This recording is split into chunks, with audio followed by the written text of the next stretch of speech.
เรื่องราวของอาไหลชายหนุ่มหน้าตาดีเรียนเก่งจบโรงเรียนนายร้อยอนาคตไกล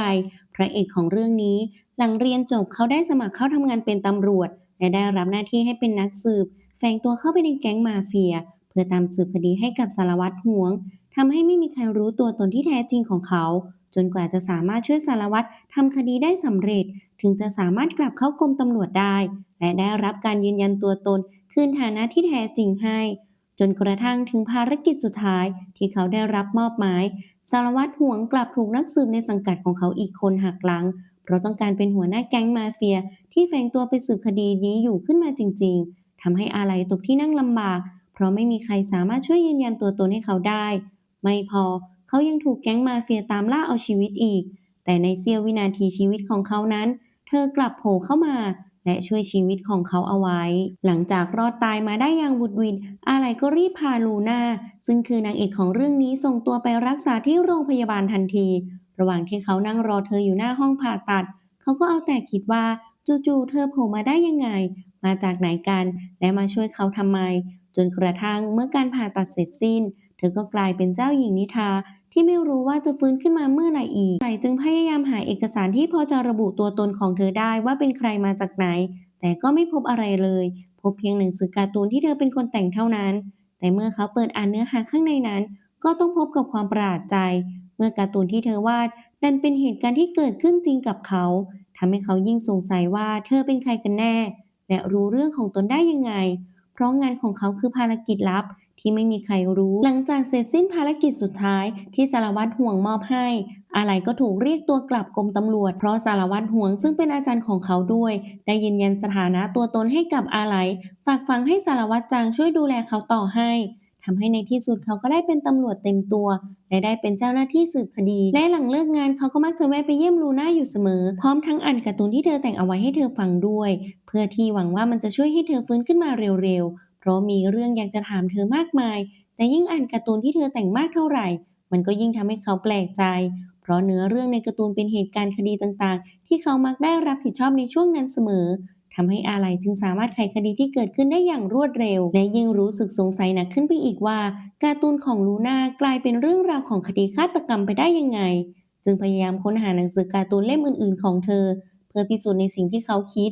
หรือเธอจะรู้อนาคต แต่ก็พบกับความว่างเปล่า วันเวลาผ่านไปลูน่าก็ไม่มีทีท่าว่าจะฟื้นขึ้นมา ทำให้อาไหลจึงต้องทำตามคำแนะนำของคุณหมอต่อไปเรื่อยๆ นั่นก็คือคอยอ่านการ์ตูนที่เธอแต่งขึ้นให้ฟังทุกๆวัน ซึ่งตอนนี้การ์ตูนจะปรากฏตัวขึ้นมาก็ต่อเมื่อมันอยากให้เขาเห็นเท่านั้น ทำให้เขารู้สึกกังวลใจ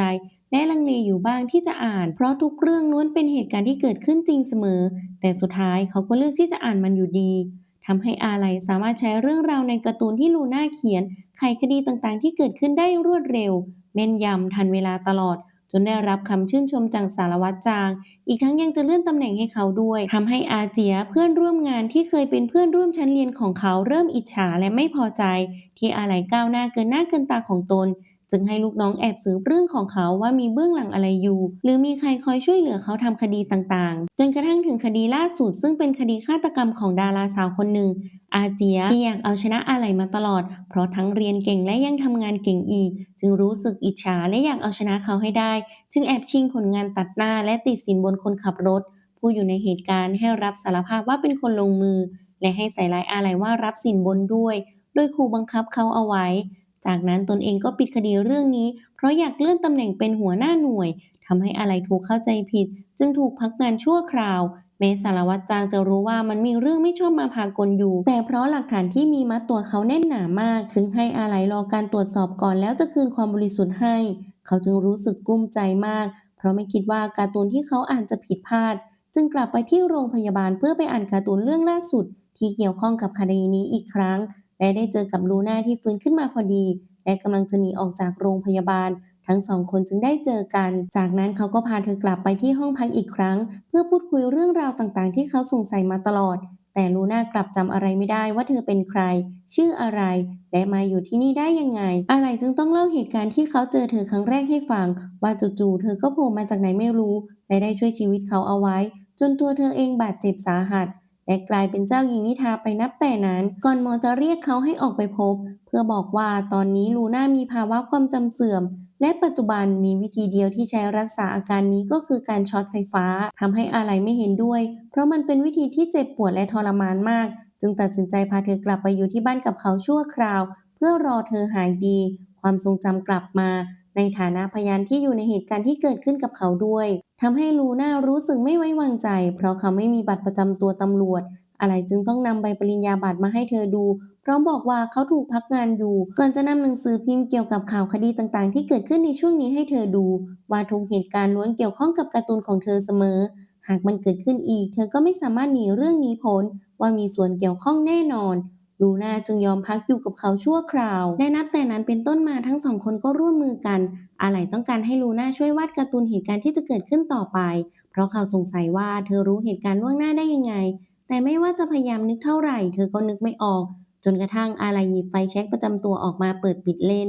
ทำให้จู่ๆภาพเหตุการณ์ต่างๆก็ไหลพรั่งพรูเข้ามาในโสตประสาทของเธอจึงรีบหยิบดินสอขึ้นมาวาดการ์ตูนต่อทันทีพร้อมกันนั้นก็ได้มีชายแปลกหน้าเป็นอัมพาตครึ่งตัวโผล่มาที่ห้องเก็บของอพาร์ตเมนต์เฒ่าแก่จึงมาเรียกอาไหล่ให้ไปช่วยตรวจสอบหน่อยเพราะปกติห้องนี้ถูกปิดตายไม่ได้ใช้งานมานานแล้วแต่จู่ๆชายคนนี้ก็โผล่มาอยู่ที่นี่โดยมีเพื่อนบ้านที่พักอยู่ใกล้ๆได้ยินเสียงเอะอะจึงรีบมาแจ้งให้รู้จึงเห็นชายคนนี้โวยวายเอาหัวโขกกำแพงอยู่ในนี้ก่อนแล้วด้วยความเป็นตำรวจสายสืบอาไหล่จึงรับหน้าที่ช่วยตรวจสอบทำให้เมื่อลูน่าเห็นหน้าชายคนนี้เธอก็จำได้ทันทีว่าคือคนที่เธอเพิ่งวาดไปเมื่อกี้อาไหล่จึงขอให้เฒ่าแก่ช่วยหารถเข็นให้เขาคันหนึ่งพร้อมบอกให้ลูน่าไปเอาหนังสือการ์ตูนมาจากห้องแล้วไปกับเขาจากนั้นทั้งสองคนก็พาชายแปลกหน้าไปที่โรงแรมบัดดี้ตามสร้อยคอที่เขาสวมติดตัวเอาไว้เพื่อจะได้เบาะแสอะไรบ้างระหว่างทางลูน่าก็เห็นภาพเหตุการณ์ล่วงหน้าขึ้นเป็นระยะอะไรจึงรีบพาทุกคนไปที่โรงแรมทันทีโดยมีอาเจียและลูกน้องของเขาแอบติดตามดูอยู่ห่างๆแต่จู่ๆอาไหลและลูน่าจับชายแปลกหน้าคนนั้นก็หายตัวไปทำให้เขาติดตามหาทุกคนไม่เจอซึ่งพวกเขานั้นข้ามเวลาไปยังอนาคตอีกครั้งโดยที่ไม่ทันรู้ตัวจึงไปเจอโรงแรมบัดดี้ที่ร้างไปนานแล้วเมื่อเปิดประตูเข้าไปกลับมีคนหนึ่งวิ่งออกมาพร้อมทำหนังสือพิมพ์หล่นและหายตัวไปอาไหลจึงหยิบหนังสือพิมพ์นั้นขึ้นมาดูชายแปลกหน้าจึงฉวยโอกาสนี้เล่นงานเขาทันทีตีจนเขาสลบไปก่อนจะพุ่งเป้าไปที่ลูน่าทันทีซึ่งความจริงแล้วชายแปลกหน้าคนนี้คือฆาตกรต่อเนื่องโรคจิตจากเมื่อ20ปีก่อนเป็นคนสองบุคลิกจุดเริ่มต้นตอนแรกของเขานั้นเป็นคนอ่อนแอไม่สู้คนมักถูกรังแกกันแกล้งเสมอไม่พอพ่อยังชอบทุบตีเขาเพื่อสั่งสอนจากนั้นก็หานมมาให้ดื่มเพื่อปลอบใจแต่เบื้องหลังนั้นพ่อของเขามักจัดการกับคนที่แกล้งเขาให้เสมอจนกระทั่งเขาได้เจอกับหญิงสาวคนหนึ่งเข้าทั้งสองคนต่างตกหลุมรักกันแต่พ่อของเขาไม่เห็นด้วยจึงจับทั้งคู่มัดเอาไว้และลงมือกับผู้หญิงที่เขารักอย่างเลือดเย็นจนเขาไม่อาจทนได้อีกต่อไปจึงพลั้งมือจัดการเขาไปในที่สุดและเรื่องราวของเขาก็เป็นหนึ่งในคดีของอาไหลที่ลูน่านำมาแต่งเป็นการ์ตูนนำไปสู่การชี้เบาะแสของคนร้ายทำให้เขาถูกจับติดคุกจึงกลับมาเล่นงานเธอเพื่อแก้แค้นแต่ก่อนที่จะลงมืออาไหลก็ได้สติฟื้นขึ้นมาซะก่อนจึงรีบเข้ามาช่วยเธอชายแปลกหน้าจึงพูดออกมาด้วยความคับแค้นใจว่าเขาไม่ใช่ฆาตกรแต่เป็นพ่อของเขาต่างหากช่วยตามหาพ่อให้เขาได้และนำตัวมารับโทษจึงจะยอมปล่อยลูน่าไปแต่หากทำไม่ได้ก็จะจัดการเธอเดี๋ยวนี้ซะลูน่าจึงรีบตะโกนขึ้นว่าคนที่เขาตามหาก็คือตัวเขาเองนั่นแหละเพราะความจริงแล้วเขาคือคนที่ทำให้พ่อของตนเองเสียชีวิตหลังจากทะเลาะกันอย่างหนักในคืนหนึ่งเพราะพ่อของเขาช่วยเขาไว้จากรถยนต์คันหนึ่งที่พุ่งมาอย่างแรงจึงถูกรถชนเสียชีวิตคาที่ทันทีนับจากนั้นเป็นต้นมาชายแปลกหน้าหรือต้าปิงก็กลายเป็นคนสองบุคลิกมักสวมบทว่าตัวเองเป็นพ่อและลงมือฆาตกรรมทุกคนที่เคยดูถูกเหยียดหยามเขาหลังจากก่อเหตุก็จะกลับมาเป็นต้าปิงผู้เงียบขรึมไม่สู้คนเหมือนเดิมทำให้ต้าปิงอาละวาดทันทีเมื่อทุกอย่างถูกเปิดโปงก่อนจะพูดทุกอย่างออกมาจนหมดว่าเขาโกรธแค้นอาไหลที่จับเขาเมื่อ20ปีก่อนและโกรธแค้นลูน่าที่เธอมักไปเยี่ยมเขาเสมอแต่ไม่ได้ไปช่วยกลับไปหาข้อมูลมาแต่งการ์ตูนนำเรื่องของเขามาเปิดโปงเพราะทุกเรื่องที่เธอนำมาแต่งล้วนเป็นคดีที่อาไหลเคยทำก่อนที่เขาจะเสียชีวิตเพราะเธออยากระลึกถึงเขาแต่มันก็น่าแปลกใจมากที่ตอนนี้เขายังมีชีวิตอยู่ส่วนเธอก็ได้มาอยู่กับเขาอีกมันช่างบังเอิญจริงๆดังนั้นวันนี้เขาก็จะจัดการทุกคนที่เคยรังแกตนเองให้หมดจากนั้นก็เงื้อขวานจะเล่นงานลูน่าอาไหลจึงรีบเข้าไปช่วยแต่อาไหลกลับพลาดท่าให้ต้าปิงจนเกือบเอาชีวิตไม่รอดแถมยังทำไฟแช็กประจำตัวหล่นอีกลูน่าจึงรีบงึดสู้ใช้อาวุธที่อยู่ใกล้ที่สุดเล่นงานต้าปิงฆาตกรโรคจิตทันทีก่อนจะรีบแย่งไฟแช็กกลับมาจากนั้นเธอก็จุดมันขึ้น ทำให้ทุกคนย้อนกลับไปในอดีตเมื่อ 20 ปีก่อนด้วยกันอีกครั้งกลับไปยังช่วงเวลาที่อาไหลกำลังทำคดีนี้อยู่และในตอนนั้นตาปิงกำลังก่อเรื่องไล่เล่นงานผู้หญิงคนหนึ่งอย่างบ้าคลั่งที่โรงแรมบัดดี้อาไหลกับลูน่าจึงได้เข้าไปช่วยเธอเอาไว้เมื่อไร้ทางสู้เขาจึงจับเด็กผู้หญิงคนหนึ่งเป็นตัวประกันเอาไว้แต่โชคดีที่อาไหลช่วยเธอเอาไว้ได้จากนั้นทุกอย่างก็จบลงด้วยดีหลังจากจัดการคดีต้าปิงได้ลูน่าจึงอธิบายเรื่องทุกอย่างให้อาไหลฟัง เพราะเหตุการณ์นี้ทำให้ความทรงจำของเธอกลับมา เธอจึงบอกกับเขาว่าเธอคือเด็กหญิงที่เขาช่วยเอาไว้วันนี้ นั่นก็คือเธอเมื่อ 20 ปีก่อน และในวันนั้นเธอยังเก็บไฟแช็กประจำตัวของเขาที่ทำหล่นเอาไว้ได้ด้วย ซึ่งเดิมทีเธอชื่อม่านลูแต่มีนามปากกาในฐานะนักเขียนว่าลูน่าและในวันนี้ตอนนั้นเธออายุแค่ 8 ขวบเท่านั้น ซึ่งพ่อได้วานให้เธอไปส่งอาหารให้ที่โรงแรมทำให้เธอถูกต้าปิงจับเป็นตัวประกัน และเขาก็ได้ช่วยเธอเอาไว้ เธอจึงเก็บไฟแช็กที่เขาทำหล่นไว้เพื่อเป็นที่ระลึก และหวังว่าวันหนึ่งจะมีโอกาสได้ขอบคุณเขา แต่หลังจากนั้นไม่นานครอบครัวของเธอก็ย้ายไปอยู่อเมริกา เธอได้เข้าเรียนศิลปะและเป็นนักวาดการ์ตูนจนกระทั่งมีโอกาสได้กลับมาบ้านเกิดอีกครั้ง จึงออกตามหาเขา ทั้งวานคนสนิทช่วยตามสืบให้ด้วยจะได้รู้ว่าเขาเสียชีวิตแล้ว เพราะถูกนักโทษหนีคดีแอบเล่นงานทำให้เธอเสียใจมาก แต่ณปัจจุบันช่วงเวลาที่พวกเขาอยู่นี้เหตุการณ์นั้นยังมาไม่ถึงทำให้อาไหลได้ฟังก็รู้สึกเศร้าใจลูน่าจึงช่วยพูดปลอบใจเขาว่าเหตุการณ์นั้นจะเกิดขึ้นเมื่อเขาคลี่คลายคดีล่าสุดที่ทำให้เขาถูกพักงานได้ซึ่งในอดีตเขาคลี่คลายคดีนี้ได้และได้เลื่อนตำแหน่งเป็นหัวหน้าหน่วยแต่ตอนนี้เขากลับถูกปลดและต้องพักงานเพราะคดีนี้แสดงว่าโชคชะตาของเขาได้เปลี่ยนไปแล้วจึงไม่อยากให้เขาถอดใจเพราะเธอเองยังสามารถย้อนเวลามาหาเขาได้เลย อะไรจึงถามเธอว่าเธอย้อนเวลามาหาเขาได้ยังไงลูน่าจึงบอกว่าหลังจากเธอสืบหาจนรู้เรื่องราวของเขาเธอก็กลับบ้านมาวาดการ์ตูนต่อแต่เพราะไม่อยากวาดจุดจบที่โหดร้ายจึงหยิบไฟแช็กขึ้นมาพร้อมอธิษฐานขอให้ได้เจอเขาสักครั้งจากนั้นก็เกิดเหตุการณ์ประหลาดขึ้นเธอจึงรีบเก็บข้าวของและวิ่งไปตามแสงสีขาวที่ส่องเข้ามาซึ่งในตอนนั้นเขากำลังถูกเล่นงานอยู่พอดีจึงเข้าไปช่วยซึ่งในวันนั้นเป็นวันที่เกิดปรากฏการณ์ดาวเคียงเดือนขึ้นพอดีด้วย แสดงว่าหากใช้ไฟแช็กในช่วงเวลาดังกล่าวก็จะสามารถย้อนอดีตหรือข้ามไปยังอนาคตได้เปรียบเสมือนไฟแช็กคือกุญแจส่วนปรากฏการณ์ดาวเคียงเดือนคือประตูแห่งมิติเวลาอะไรจึงรีบหาไฟแช็กของเขาทันทีแต่เขาทำหล่นไว้ที่โรงแรมในวันนี้และลูน่าในวัยเด็กก็ได้เก็บไปแล้วและทุกอย่างในตอนนี้ก็กำลังหมุนวนเป็นวงกลมอยู่จากนั้นทั้งสองคนก็ตั้งใจช่วยกันไขคดีต่างๆต่อไปเพื่อรอวันที่จะเปลี่ยนโชคชะตาให้กับอาไหล เมื่อวันนั้นมาถึงทำให้ทั้งสองคนเริ่มสนิทสนมกันมากขึ้นเรื่อยๆและมีความรู้สึกดีๆต่อกัน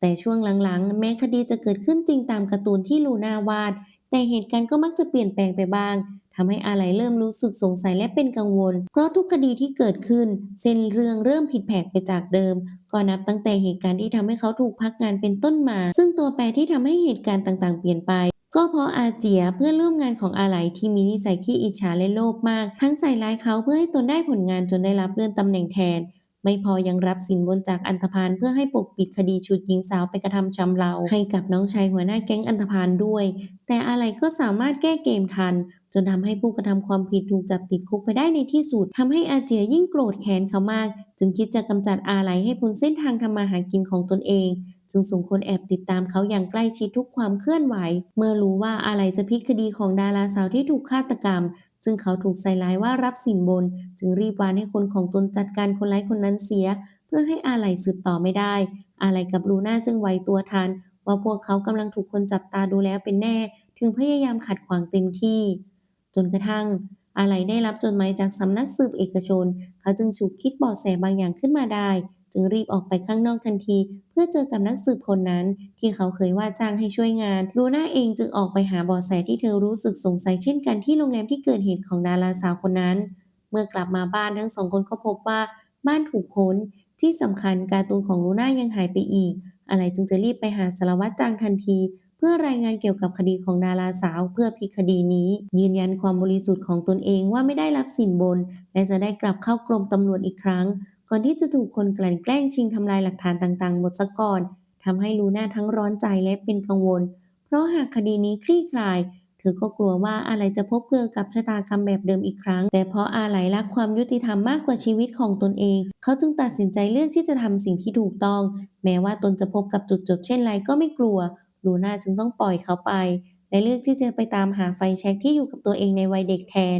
อย่างน้อยมีมันอยู่ในมือในยามฉุกเฉินเธอก็รู้สึกอุ่นใจกว่าเธอจึงกลับไปที่บ้านเก่าอีกครั้งและได้เจอกับพ่อของตนเองจึงบอกกับเขาว่าเธอมาตามหาไฟแช็กของเพื่อนตนเองที่เป็นตำรวจที่ช่วยลูกสาวของเขาเอาไว้ในวันก่อนซึ่งเขาได้ทำไฟแช็กหล่นเอาไว้และได้ยินว่าลูกสาวของเขาเก็บได้จึงมาขอคืนพ่อของเธอจึงมอบมันคืนให้พร้อมฝากขอบคุณพระเอกอีกครั้งด้วยที่ช่วยลูกสาวของเขาเอาไว้ส่วนอาไหลหลังจากไปรายงานเรื่องคดีของดาราสาวให้สารวัตรจางรู้รวมทั้งนำหลักฐานทุกอย่างไปมอบให้ด้วยทำให้อาเจียตกที่นั่งลำบากเขาจึงวานให้ลูกน้องของตนเป็นคนรับผิดแทนซึ่งคดีนี้ความจริงแล้วดาราสาวที่ถูกฆาตกรรมนั้นเป็นฝีมือของสแตนด์อินของเธอที่หน้าตาเหมือนกันอย่างกับฝาแฝดแต่เพราะถูกดาราสาวกดขี่ข่มเหงดูถูกเหยียดหยามทั้งยังล่อลวงให้เธอต้องเป็นนางบำเรอของผู้ทรงอิทธิพลหลายๆคนอีกเพื่อผลักดันตนเองให้มีหน้ามีตาในสังคมจนสแตนด์อินสาวทนไม่ไหว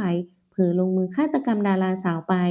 จากนั้นก็สวมรอยเป็นดาราสาวแทนเรื่อยมาแต่เพราะความรู้สึกผิดและกดดันสุดท้ายเธอก็ทนไม่ไหวเพราะมักเห็นภาพหลอนอยู่ตลอดจึงเลือกปิดชีพของตนเองไปในที่สุดซึ่งคนขับรถที่แอบชอบสแตนด์อินสาวมาตลอดบังเอิญไปเจอศพเธอในวันเกิดเหตุพอดีจึงกลายเป็นพยานปากสำคัญและผู้ต้องสงสัยและเพราะไม่อยากให้เธอถูกเปิดโปงเมื่อถูกอาเจียเพื่อนร่วมงานของอาไหลติดสินบนเพื่อให้เป็นแพะรับบาปรวมทั้งใส่ร้ายอาไหลและกลับไม่เปิดโปงเรื่องนี้ของสแตนด์อินสาวเขาจึงยอมทำตามเพราะเป็นสิ่งเดียวที่จะให้เธอได้อาเจียจึงเล่นงานอาไหลได้หลังจากคดีนี้คลี่คลายไปได้อาเจียจึงแอบไปปล่อยตัวต้าปิงฆาตกรโรคจิต2บุคลิกออกมาจากคุกเพื่อให้ไปจัดการอาไหลให้เพราะแค้นใจแต่เพราะมีลูน่าคอยอยู่เคียงข้างทั้งสองคนจึงช่วยกันต่อสู้จนสุดท้ายต้าปิงก็ถูกตำรวจยิงจนเสียชีวิตไปทำให้ทั้งสองคนดีใจมากที่ในที่สุดพวกเขาก็สามารถเปลี่ยนชะตาชีวิตของอาไหลได้จริงๆจากนั้นก็พากันไปฉลองที่ร้านอาหารพ่อของลูน่าแต่ระหว่างนั้นเธอในวัยเด็กก็เกิดอุบัติเหตุขึ้นอาไหลจึงคิดว่าคนคนเดียวกันไม่อาจอยู่ในช่วงเวลาเดียวกันได้ลูน่าจึงต้องกลับไปยังอนาคตที่เธอจากมาไม่งั้นเธออีกคนก็ต้องพบเจอกับอันตรายที่อาจถึงแก่ชีวิตได้ทำให้เธอรู้สึกเศร้าใจที่ต้องจากผู้ชายที่แอบชอบมาตลอด20ปีตั้งแต่วัยเด็ก ทั้งสองคนจึงเลือกดื่มฉลองกันเต็มที่เพื่อเป็นการอำลาก่อนจากกันทำให้อาเจียที่แอบดูพวกเขาอยู่จึงรู้ความลับเรื่องข้ามมิติเวลาของทั้งสองคนเมื่อทั้งสองคนกลับไปถึงบ้านอาไลก็หยิบไฟแช็กขึ้นมาเพื่อจะส่งลูน่ากลับไปยังอนาคตที่เธอจากมาทำให้เธอยิ่งเสียใจเพราะคิดว่าเขาไม่ต้องการเธอแล้วหากเขาทำมันสำเร็จเธอหายไปต่อหน้าเขาจริงๆเขาทำใจได้จริงๆหรืออาไลจึงพูดออกมาด้วยความเจ็บปวดเช่นกันว่าเขาเองก็ไม่อาจเห็นแก่ตัว รั้งให้เธออยู่ที่นี่กับเขาต่อได้เช่นกันเลือกให้เธอจากไปอย่างปลอดภัยและมีชีวิตที่ดีจะดีกว่าทั้งสองคนจึงทะเลาะกันก่อนจะสงบสติอารมณ์ลงได้ลูน่าจึงบอกว่าแม้ความเป็นจริงพวกเขาจะอายุห่างกันถึง20ปีแต่เมื่อเธอย้อนเวลากลับมาเธอในตอนนี้อายุมากกว่าเขาตั้ง5ปีดังนั้นเรื่องระหว่างพวกเขาไม่มีอะไรที่เป็นไปไม่ได้ทำให้อาไหลใจอ่อนยอมปลดล็อกความรู้สึกในใจของตนเองที่มีต่อเธอว่าเขานั้นก็ชอบเธอเช่นกัน จากนั้นทั้งสองคนก็ตกเป็นของกันและกัน เช้าวันต่อมาอาเจียลักพาตัวลูน่าไปกับเขา ในตอนที่อาไหลออกไปซื้อดอกไม้ข้างนอกให้เธอ พร้อมทิ้งจดหมายบอกสถานที่ให้กับเขาไว้ด้วย เพื่อรอให้อาไหลไปติดกับ จะได้จัดการเขาให้จบๆตัดเสี้ยนน้ำออกไปจากชีวิตให้ได้สักที โดยให้อาไหลมอบไฟแช็กให้ พร้อมทิ้งอาวุธด้วยก่อนจะเล่นงานยิงเขาทีละจุดเพื่อระบายความแค้นที่ถูกขัดแข้งขัดขามาตลอดจนตอนนี้ตัวเองก็ถูกแก๊งอันธพาลตามล่าเพราะทำงานพลาดและอยู่ในกรมตำรวจก็ไม่ได้เพราะถูกจับตามองเล่นงานอาไหลจนบาดเจ็บสาหัสและจะใช้ไฟแช็กข้ามมิติเวลาเพื่อหนีไปหลังจากจัดการกับอาไหลได้ลูน่าจึงฮึดสู้ใช้เก้าอี้ที่เธอถูกมัดติดเอาไว้กระแทกชนอาเจียเต็มแรงจนเขากระเด็นไปและทำไฟแช็กหลุดมืออาไหลได้ทีจึงรีบหยิบปืนขึ้นมาสู้กับอาเจีย ทั้งสองคนจึงผลัดกันสู้ไปมาทำให้กระสุนปืนยิงถูกถังน้ำมันและเกิดเพลิงไหม้ขึ้นมาและพออาไหลพลาดท่าบาดเจ็บหนักลูน่าจึงกัดฟันใช้ไฟเผาเชือกที่มัดมือเธอเอาไว้จนขาดและรีบไปช่วยเขาอาเจียจึงจะยิงเธอแต่อาไหลเอาตัวบังช่วยเอาไว้จากนั้นไม้ก็หล่นทับอาเจียคากองเพลิงสิ้นใจไปส่วนอาไหลเขาก็เหลือลมหายใจริบหรี่เฮือกสุดท้ายจึงขอให้ลูน่าเอาไฟแช็กมาให้แต่มันกลับจุดไม่ติดแล้วทำให้ลูน่าเสียใจมาก กลัวว่าจะเสียเขาไปจริงๆอะไรจึงขอให้เธอรีบออกไปจากกองเพลิงก่อนที่จะสายไป แต่เธอก็ไม่ยอมไปจากเขาจนคานไม้ร่วงหล่นลงมาจะทับพวกเขาทั้งสองคนพร้อมกับเกิดระเบิดขึ้น เขาจึงใช้ตัวบังเธอเอาไว้ จากนั้นทุกอย่างก็มืดสนิทลงอีกครั้ง มื่อลูน่าฟื้นขึ้นมาเธอก็พบว่าตัวเองได้กลับมายังช่วงเวลาปัจจุบันของตัวเองแล้วซึ่งเป็นช่วงเวลาเริ่มต้นที่เธอข้ามมิติเวลาไปหาอาไหลในตอนที่เกิดแผ่นดินไหวแต่ครั้งนี้เธอถูกโคมไฟหล่นใส่หัวจนสลบไปและมาฟื้นที่โรงพยาบาลจึงถามกับพยาบาลว่ามีใครถูกส่งตัวมารักษาพร้อมเธอหรือไม่แต่ก็ไร้วี่แววของเขาหลังจากลูน่าหายดีแล้วเธอก็กลับไปที่กรมตำรวจอีกครั้งเพื่อหาข้อมูลของอาไหลว่าในช่วงเวลาที่เกิดเหตุระเบิดนั้นเขาเป็นยังไงบ้าง ซึ่งชะตาชีวิตของเขาได้เปลี่ยนไปจากต้องเสียชีวิตได้หายตัวไปอย่างไร้ร่องรอยทำให้ลูน่ารู้สึกโล่งใจแม้ตอนนี้เธอจะไม่รู้ว่าเขาอยู่ไหนเป็นยังไงบ้างแต่อย่างน้อยก็ยังดีที่เขายังมีชีวิตอยู่และนับตั้งแต่นั้นเป็นต้นมาลูน่าก็กลับมาวาดการ์ตูนอีกครั้งไปทุกที่ที่เธอเคยไปกับอาไลจนกระทั่งเธอวาดการ์ตูนชุดนี้จบเสร็จสมบูรณ์สำนักพิมพ์จึงจัดงานแถลงข่าวเปิดตัวการ์ตูนของเธอขึ้น และในวันงานเปิดตัวเหล่าแฟนคลับก็ไปให้กำลังใจเธออย่างล้นหลามทำให้เธอมีความสุขมากและในวันนี้เธอก็ยังได้เจอกับเขาชายหนุ่มรูปหล่อรักแรกและรักเดียวที่เธอมีมาตลอดและยิ่งไปกว่านั้นเขาคือหัวหน้าสำนักพิมพ์ที่ตีพิมพ์การ์ตูนให้กับเธอด้วยทำให้ลูน่าดีใจมากที่ได้เจอกับเขาในช่วงเวลาปัจจุบันอาไลจึงมอบไฟแช็กให้กับเธอพร้อมบอกว่าคิดถึงทั้งสองคนจึงยิ้มให้กันอย่างมีความสุขจบบริบูรณ์